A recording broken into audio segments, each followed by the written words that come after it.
Sultan Agung merupakan raja ketiga Kerajaan Mataram yang memiliki kesaktian tinggi hingga mampu mengendalikan makhluk gaib menjadi abdi dalam setia.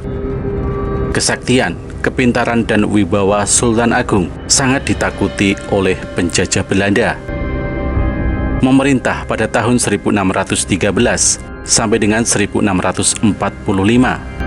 Raja yang memiliki nama lengkap Sultan Agung Hanyokrokusumo ini mampu menjadikan Mataram kerajaan terbesar dan berpengaruh di Jawa dan Nusantara pada kurun waktu itu. Tercatat dalam sejarah, Sultan Agung dengan gagah berani menyerang penjajah Belanda yang menguasai Batavia sebanyak 2 kali, yakni pada tahun 1928 dan tahun 1929. Sultan Agung yang lahir di Kota Gede, Jogja pada 14 November tahun 1593 silam juga mempunyai kisah mistis yang menarik. Sebelum menjadi raja, Sultan Agung memiliki nama Raden Mas Jatmiko dan terkenal pula dengan sebutan Raden Mas Rangsang. Sosok yang menggetarkan tanah Jawa itu merupakan putra dari pasangan Prabu Hanyokrowati dan Ratu Mas Adi Dyah Banowati, putri dari Prabu Wijaya. Sultan Agung naik tahta pada tahun 1613 dalam usia 20 tahun. Dengan pengaruh dan kesaktiannya, Sultan Agung berusaha mengembangkan Islam di Pulau Jawa dan daerah yang ditaklukkannya. Sesuai babat Tanah Jawi, saat menjadi raja, Sultan Agung mempunyai seorang abdi bernama Jurutaman. Abdi dalam ini konon dulunya adalah manusia, namun akhirnya berubah wujud menjadi siluman dan mempunyai kesaktian mandraguna yang istimewa dan sulit untuk dikalahkan.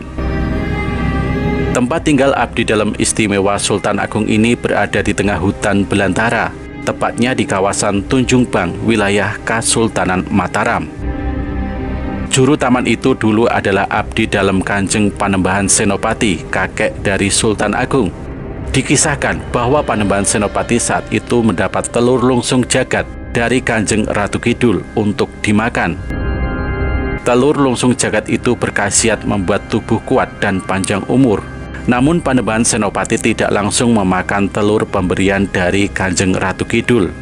Penguasa pertama Kasultanan Mataram ini justru membawa telur itu pulang ke istana. Sesampainya di kediaman, telur itu diberikan kepada Ki Jurutaman, abdi dalam yang sangat setia, dan saat itu dalam keadaan sakit keras. Panembahan Senopati menyuruh Ki Jurutaman memakannya agar sembuh dari penyakitnya. Begitu memakan telur lungsung jagat, Ki Jurutaman langsung sembuh dari penyakit yang dideritanya.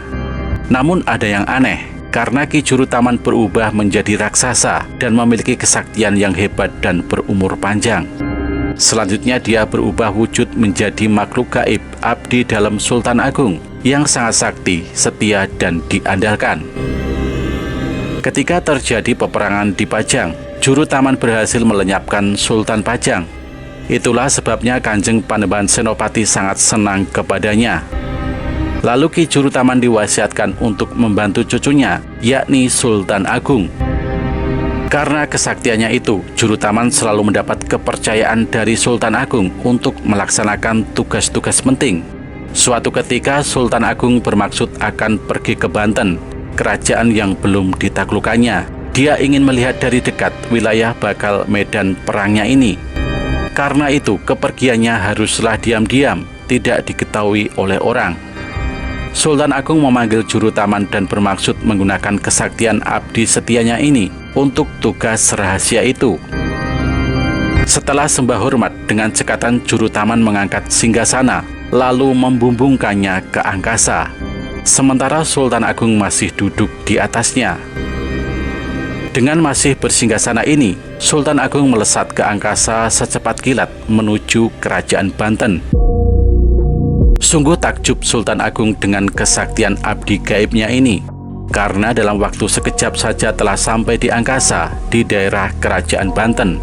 Dari atas, Sultan Agung dapat dengan jelas melihat keadaan kerajaan di jauh sebelah barat Mataram ini tanpa diketahui oleh siapapun. Ketika itu di Istana Banten sedang berlangsung pertunjukan wayang kulit dengan meriahnya. "Turunkan aku ke bawah, Ki Juru Taman," perintah Sultan Agung tiba-tiba. "Aku ingin melihat wayang Banten, apakah sama dengan wayang Mataram?"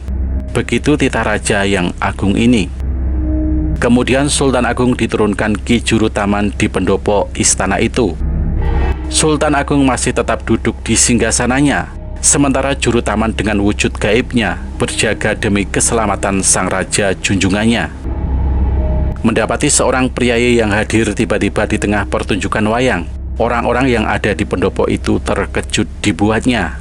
Mereka heran bagaimana cara datangnya priayi ini, apalagi kedatangannya disertai bau harum bagai wangi bunga gunung. Dan yang lebih mengherankan lagi, priayi ini masih duduk di singgasananya dengan segala kebesaran seorang raja. Serta-merta yang hadir menundukkan muka kena pengaruh wibawa dari wajah Sultan Agung yang bersinar bak rembulan.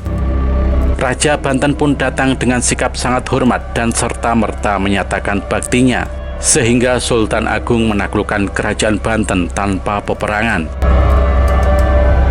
Karena merasa rajanya akan aman di tempat tersebut, Juru Taman pergi menemui teman-temannya bangsa siluman di negeri Banten.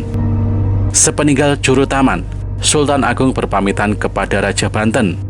Segera Sultan Agung turun dari singgasananya dan memanggil Juru Taman.